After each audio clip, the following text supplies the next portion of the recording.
Mateo capítulo 16, versículo 18, ¿se acuerda cuando Cristo funda la iglesia? Mateo 16, 18. ¿Qué pasa? ¿A quién le dio la llave del reino de los cielos? A Pedro.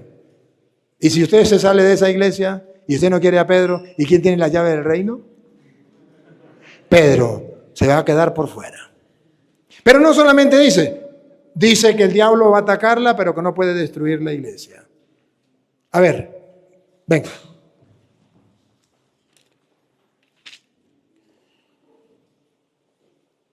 Simón Pedro contestó: Tú eres el Cristo, el Hijo de Dios vivo. A esto replicó Jesús: Bienaventurado eres, Simón, hijo de Jonás, porque no te ha revelado esto la carne ni la sangre, sino mi Padre que está en los cielos.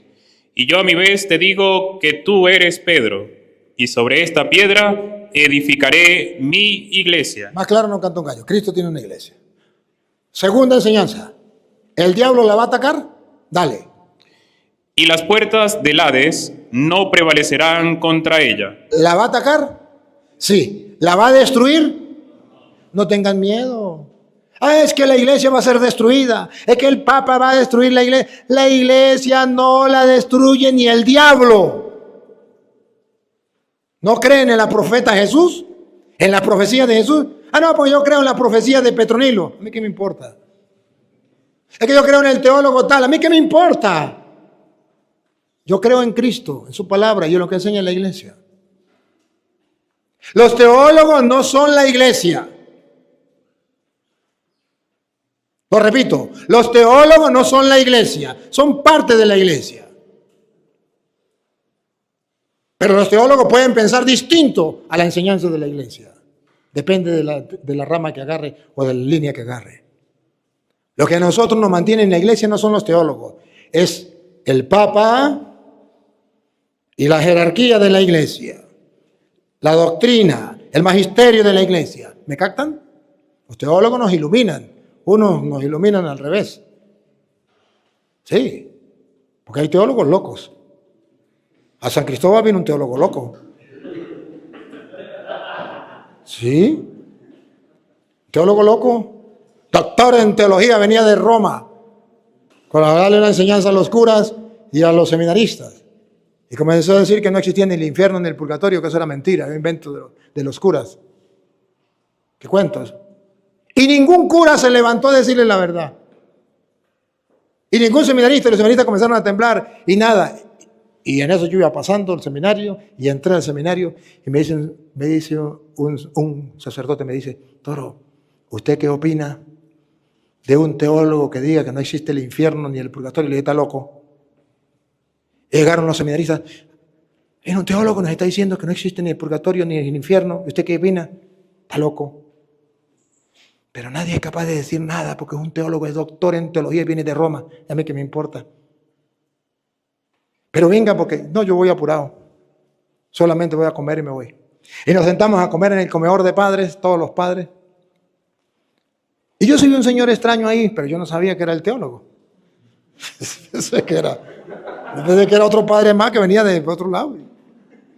Y el padre que estaba al lado mío era un padre muérgano. De aquellos, ¿sabe que siempre hay un padre muérgano? Y me dice: padre Toro, pues mire, el padre estaba aquí, el teólogo estaba aquí y yo estaba aquí. Y me dice el padre Toro: ¿usted qué opina del que diga que no existe el infierno y el purgatorio? Le dije: ¿está loco? ¿Y usted tiene algún fundamento bíblico? Le dije: claro que sí, yo le puedo mostrar a quien sea con la Biblia. Y le dije algunos capítulos, le dije: sí. Y él se reía. ¿Y los otros curas? Pero yo no entendía nada. Cuando salí de ahí, me dijo el padre: ¿sabe por qué le pregunté? Le dije: no. Dije: porque que estaba al lado suyo el teólogo que viene de Roma diciendo que no existe el purgatorio ni el infierno. Y ahorita está dando la charla de eso y ahorita continúa. Le dije: bueno, está bien.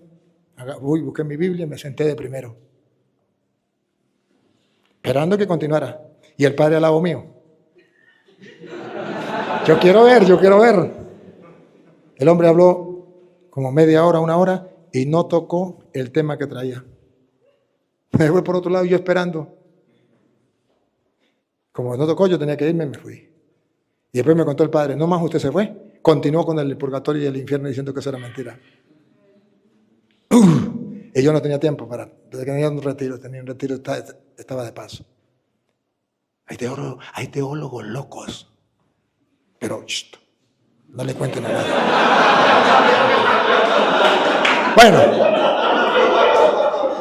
por eso usted y yo tenemos que aferrarnos al magisterio de la iglesia, a la doctrina de la iglesia, a la jerarquía de la iglesia. Los teólogos no pueden aportar. ¿Me captan?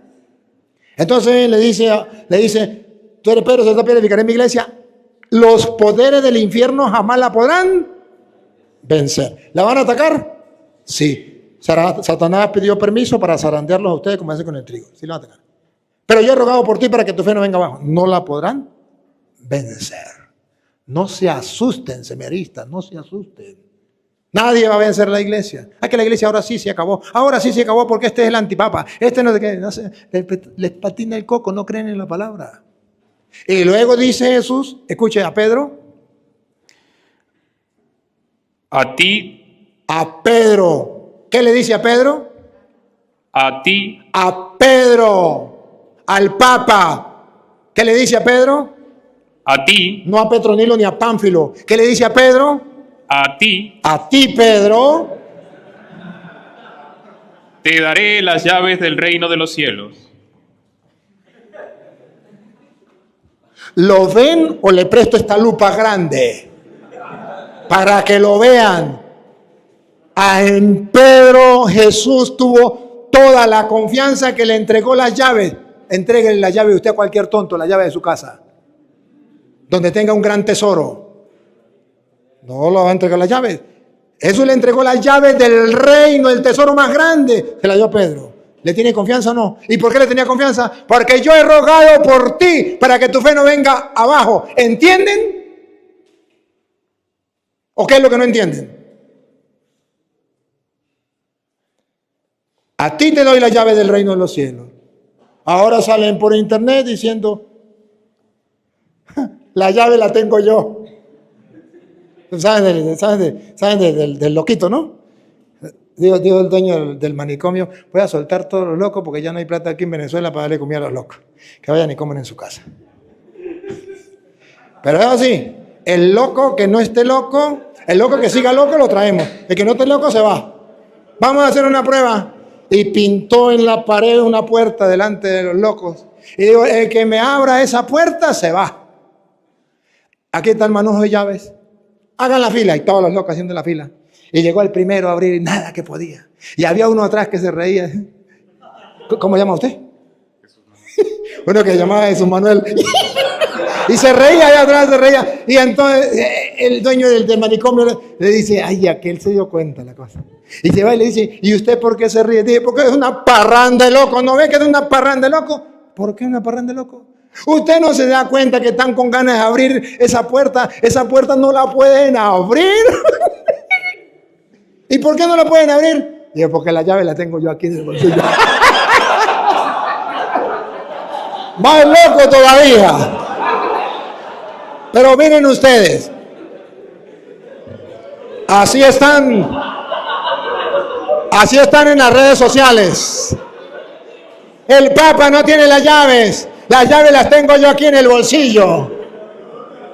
Más papitas que el Papa. Mentiras. Jesús le dio las llaves del reino a Pedro. Ahora, ¿quieren entrar? Aférrense al Pedro. Pastorea mis ovejas. Para que tu fe no venga abajo, fortalece a mis hermanos, a tus hermanos. A ti te doy la llave del reino de los cielos. Por algo le dio la llave del reino de los cielos. Fundó la iglesia y le dio la llave del reino de los cielos a Pedro. Para asegurarte a ti, seminarista, a mí, sacerdote, que solo y únicamente solo, aferrándonos al pastor que Cristo dejó en la iglesia, nosotros podemos vivir la fe como Cristo la dejó y alcanzar la santidad. ¿Se acuerdan de Martín Lutero que se apartó de la iglesia y San Francisco de Asís que se aferró al Papa y a la iglesia? ¿Y quién llegó a ser santo? ¿Y quién fue el que verdaderamente transformó la iglesia? San Francisco. ¿Qué hizo Martín? Dividió la iglesia. Y usted también hará lo mismo si no se aferra al Papa. Y a ti te doy la llave del reino de los cielos. Y le dio poder, autoridad. Lo que ates quedará atado. Escuche. Lo que ates en la tierra quedará atado en los cielos, y lo que desates en la tierra quedará desatado en los cielos. Tiene autoridad. Tiene autoridad. Pero ojo, tiene la llave del reino. Cristo le dijo, tú eres Pedro, sobre esta piedra edificaré mi iglesia. Tiene autoridad en la tierra y en el cielo. Tiene autoridad. Pero es un pecador. Sí es un pecador. Porque exactamente después, estamos leyendo como el versículo 19 ya. ¿Sí? Viene el 20, ¿verdad? Exactamente después de haberlo fundado la iglesia en Pedro, de haberle dado la llave, de haberle dado la autoridad, Jesucristo nos grita que sí, Pedro es un pecador, pero que sin embargo es el que él dejó en la iglesia. ¿Y qué? ¿Y qué? ¿Y qué? ¿No está de acuerdo? Cuando usted sea Dios, lo hace de otra manera. Pero ahorita se la cala. Porque es la iglesia de Cristo. Vean, que inmediatamente después que funda la iglesia y le da la llave a Pedro y la autoridad a Pedro, viene a decirnos a todos nosotros que no se escandalicen cuando escuchen que el Papa es un pecador. Porque es pecador. Y eso no nos escandaliza. Pero es un pecador que se arrepiente y pide perdón y se confiesa como cualquier persona. Yo no vine por los justos, yo vine por los. A nosotros lo que nos admira del Papa no es que sea un pecador, sino que sea infalible, que Cristo oró por él para que su fe no venga abajo, y que él tiene que fortalecer a sus hermanos, y que él es el pastor que tiene que cuidar a las ovejas, y que tiene la llave del reino de los cielos. Eso es lo que a nosotros nos importa, que sea un pecador o que cometa pecado, tal pecado o este pecado. A mí qué me importa, yo no soy el juez de él, no le voy a pedir cuentas, Dios no me nombró juez de él. Yo tengo que creer lo que él dice. Miren que Jesús dice que verdaderamente llegará un momento en que Pedro va a pecar como cualquier persona. Escuche. Entonces mandó a sus discípulos que no dijesen. El 21, para no leer eso. Desde entonces comenzó Jesús a manifestar a sus discípulos que él debía ir a Jerusalén y sufrir mucho de parte de los ancianos, los sumos sacerdotes y los escribas, que le matarían y que resucitaría al tercer día. Pedro se lo llevó aparte y se puso a reprenderle diciendo: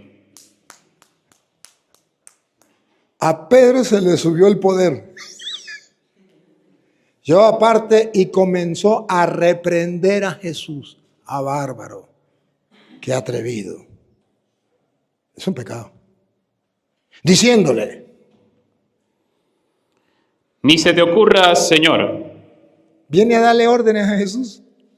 A decirle a Jesús lo que tiene que. Ni se te ocurra, Señor. De ningún modo te sucederá eso. Y Jesús viene a decirnos que el Papa es un pecador. Escuche.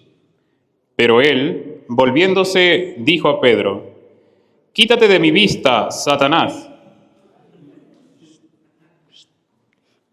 ¿Qué le dijo a Pedro? Quítate de mi vista, Satanás. Al que acaba de decirle sobre esta iglesia, sobre esta piedra edificaré mi iglesia, a ti te doy la llave del reino de los cielos, lo que ate quedará atado, lo que desate quedará atado. Sí, Señor, a ese mismo. Entonces, ahí ya Cristo entonces va a destruir la iglesia y va a nombrar a otro de pastor. No, Señor, lo va a seguir dejando, porque su oración vale. Yo he rogado por ti, cuando tú vuelvas, fortalece a tus hermanos. No le quita el. Jesús sabía que Pedro era un pecador. Y no le quitó el poder. Y no le quitó las llaves.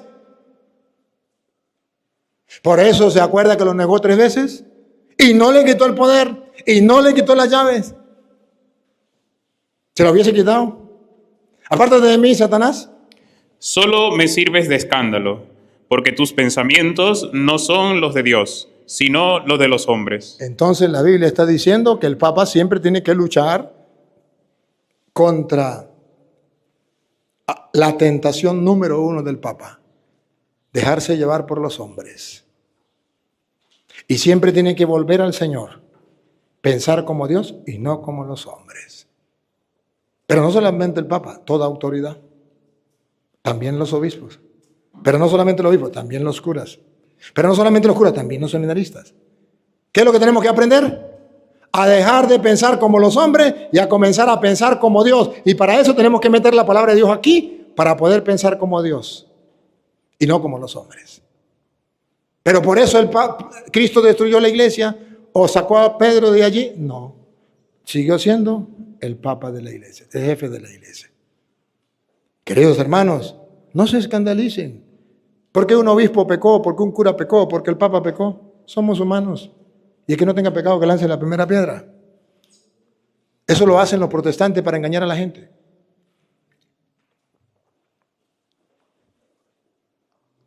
¿Usted no se recuerda lo que dice Juan, primera de Juan capítulo 2? Sí, creo que es. Si no, se la quedo debiendo. Primera de Juan capítulo 2, versículo 1. Creo que es. A ver, si no es, se la quedo debiendo. Donde dice que nosotros somos pecadores, dice, ¿cuál es el problema? ¿Cuál es el problema? ¿Somos pecadores? Ay, sí, eso es un gran problema. No, para nosotros los cristianos no es un problema. ¿Por qué? Porque ahí tenemos a Cristo, que nos va a perdonar. A ver, ¿usted que no quiere leer más? 2:1, a ver. ¿Qué dice? A ver si es. Hijitos míos, ¿Ah? que les he escrito esto para que no pequen. Ajá, sí es. La pegué. Escuche. Hijitos míos, Hijitos míos.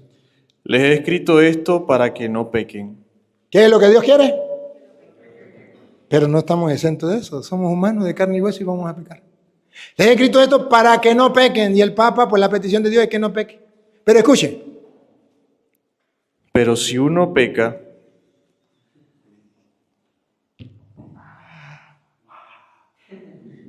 Descansen todas las almas del purgatorio. Luchamos por no pecar. Pero aún luchando por no pecar, siempre vamos a pecar. Hijitos míos, les he escrito esto para que no pequen. Pero si alguno peca, no se vaya. Pero si alguno peca, ¿qué pasa? tenemos un defensor ante el Padre, Jesucristo el justo. No se preocupe. Por eso le dice, cuando hayas vuelto. Tenemos un defensor ante el Padre. Repítalo. Tenemos un defensor ante el Padre, Jesucristo el justo. Y si tenemos un defensor en Cristo Jesús, entonces tenemos remedio para el problema del pecado.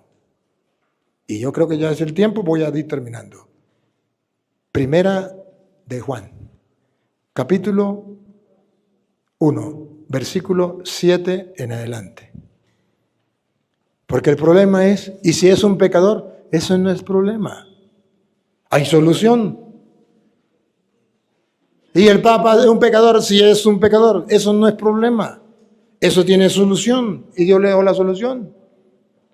A nosotros lo que nos interesa es saber, y está escrito, que Cristo lo dejó como jefe de la iglesia, con las llaves del reino, con la autoridad de que quedar atado, con la autoridad de pastorear y guiar a sus ovejas, y yo tengo que dejarme guiar por él, porque tú cuando haya vuelto fortalece a tus hermanos en la fe. Y yo me quiero dejar fortalecer lo que dice Cristo. Escuche, ¿hay remedio? Sí hay remedio, escuche. Pero si caminamos en la luz, tal como Él mismo está en la luz, estamos en comunión unos con otros, y la sangre de su Hijo Jesús nos purifica de todo pecado. ¿La sangre de Cristo nos purifica de todo? ¿Y ahora cómo nos limpia la sangre de Cristo de todo pecado? Él murió hace 2000 años. ¿Cómo llega hasta nosotros esa sangre a limpiarnos? Presten atención, presten atención. Si decimos no tenemos pecado, Si decimos no tenemos pecado, nos engañamos. lo primero que tenemos que hacer para que Dios nos perdone, ¿qué es? Reconocernos pecadores. También el Papa. Yo confieso ante Dios Todopoderoso y ante ustedes, hermanos, que he pecado mucho. Y no hay verdad en nosotros. Si decimos que no tenemos pecado, nos engañamos a nosotros mismos y no hay verdad en nosotros. Si reconocemos nuestros pecados, Si reconocemos nuestros pecados, ¿cómo lo dice esa traducción? Venga para acá, la misma traducción de la Biblia de los evangélicos.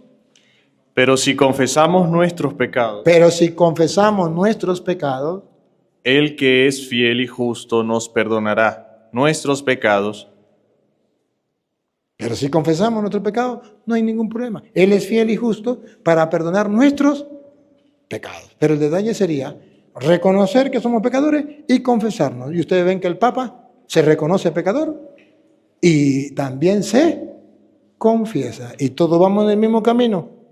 Vamos en la barca de Cristo. Y la barca de Cristo es la iglesia. ¿Y quién iba manejando esa barca? Pedro. ¿En cuál barca se montó Cristo? En la de Pedro. Y cuando pescaron, llamaron las otras barcas. Pero Pedro era el que iba manejando la barca de Cristo.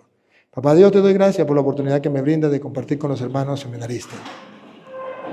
Te pido que esta palabra de Dios que hoy hemos sembrado crezca y germine en la mente y el corazón de cada uno de ellos. Señor, que no seamos sordos a tu voz y que comencemos a tener un fundamento en lo que creemos basado en las Sagradas Escrituras. Que no nos dejemos engañar por las ideologías, por diversas clases de teologías, sino que nos mantengamos en la doctrina de la Iglesia, bajo el magisterio de la Iglesia, fundamentado y sustentado por las Sagradas Escrituras. Y a ti, Dios, que quiere que todos los hombres se salven y lleguen al conocimiento de la verdad, a ti sea la gloria, el honor, el poder, la adoración por los siglos de los siglos. Amén. El Señor esté con ustedes. La bendición del Dios Todopoderoso, Padre, Hijo y Espíritu Santo, descienda sobre ustedes y les acompañe para siempre. Amén. Queridos seminaristas, he tratado de decirles a ustedes la esencia de la vida del sacerdote. Si agarran este consejo, le irá muy bien. Si no agarran este consejo, mañana serán curas fracasados. Mañana se van a quemar. Se van a quemar. No tendrán sentido en la vida. Pero si agarran este consejo, serán felices, se salvarán ustedes y salvarán muchas almas para Dios. Ánimo, ustedes han escogido la mejor parte que nadie se la quitará. Si no nos vemos aquí en la tierra, nos vemos en el cielo.